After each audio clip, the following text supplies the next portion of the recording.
Let me ask you something. Have you ever known someone who never, and I mean never, texts first, but replies instantly when you reach out? It's confusing, right? You start questioning everything. Are they not interested?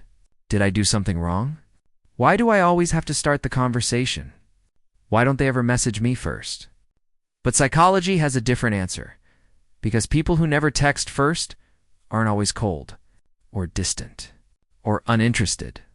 Sometimes, they're the deepest thinkers, the softest hearts, and the people who feel more than they ever show. And if you've never understood why they act this way, or if you are this type of person, today, I'm going to decode the truth. 1, they're afraid of being too much. Let's start with what most people never see. People who don't text first are not emotionless. They're cautious. They've spent a lifetime worrying that their presence might overwhelm someone they think. I don't want to bother them. I don't want to seem clingy. I don't want them to feel obligated to talk to me. This fear comes from a psychological pattern known as rejection sensitivity. It means they fear being an inconvenience more than they fear being lonely. So instead of reaching out, they hold back, not because they don't care, but because they care too deeply. 2, they've been burned before. Here's the part most people miss. People who don't text first were once the ones who always texted first. They were the ones starting conversations, checking in, trying, initiating, caring. And someone, a friend, a crush, a partner, made them feel like their effort didn't matter. They were ghosted, ignored, taken for granted, left on read. Or they received attention only when it was convenient for someone else. So they changed, not because they wanted to, but because life taught them. Stop trying so hard for people who don't try for you. Now they wait. 3, they only feel safe responding, not initiating. Here's the irony. People who never text first are often the best responders. They respond quickly. They respond thoughtfully. They respond with energy and warmth. They just don't initiate. Why?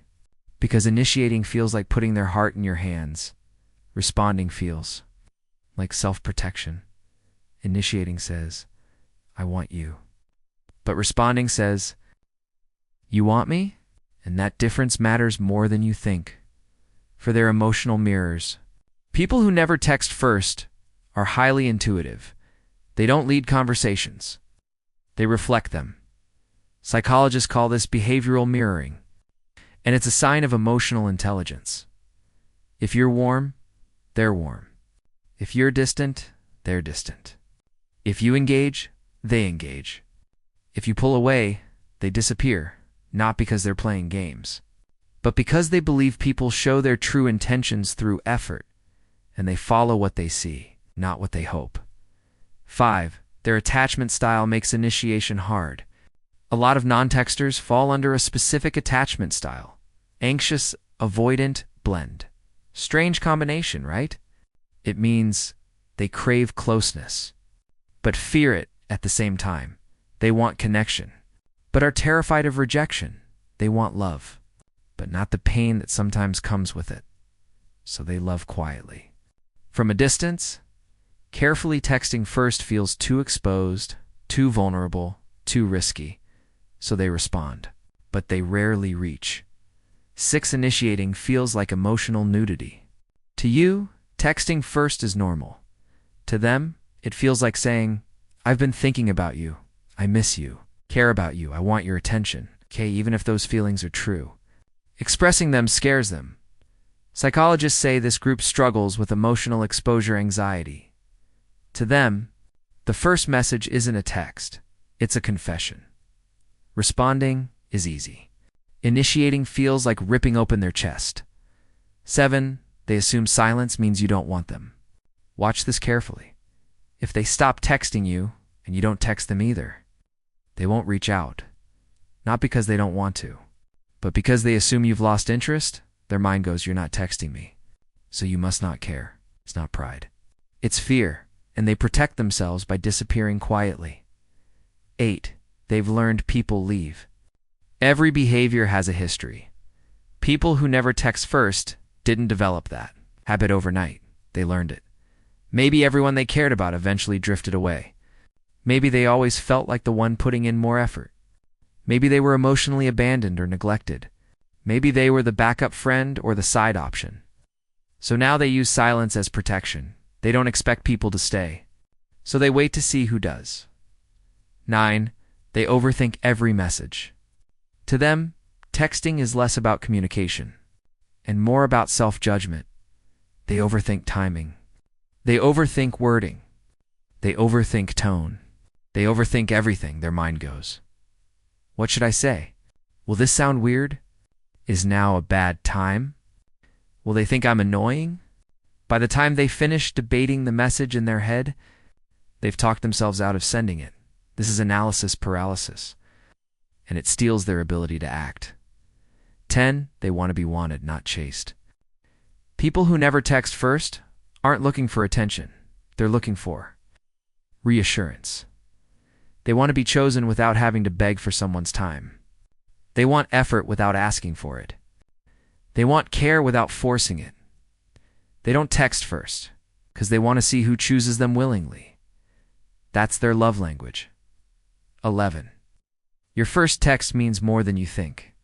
When you text them first, it's not just a message to them. It means you matter. I think of you. I want you here. Not bored of you. You're not a burden. Your first text breaks every fear they carry.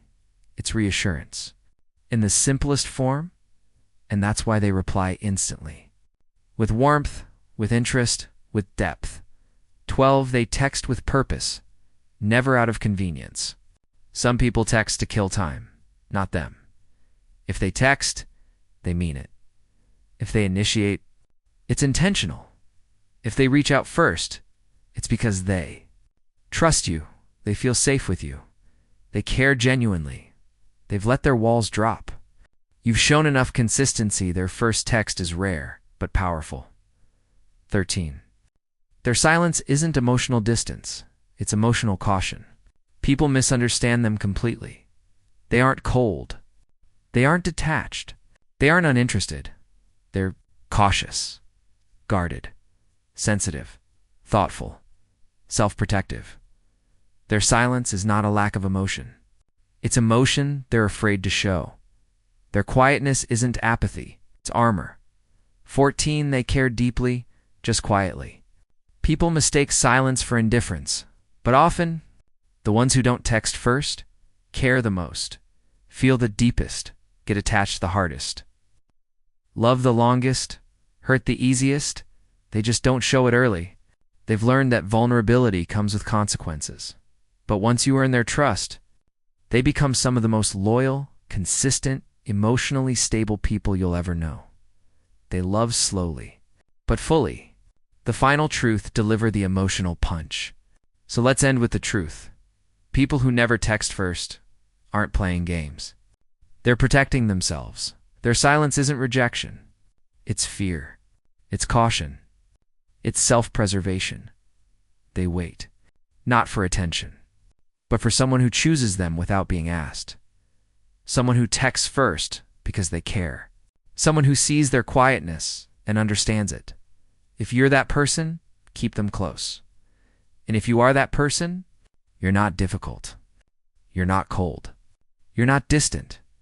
You're just someone who is loved deeply. And learn to protect your heart in the only way you know how, and that doesn't make you weak.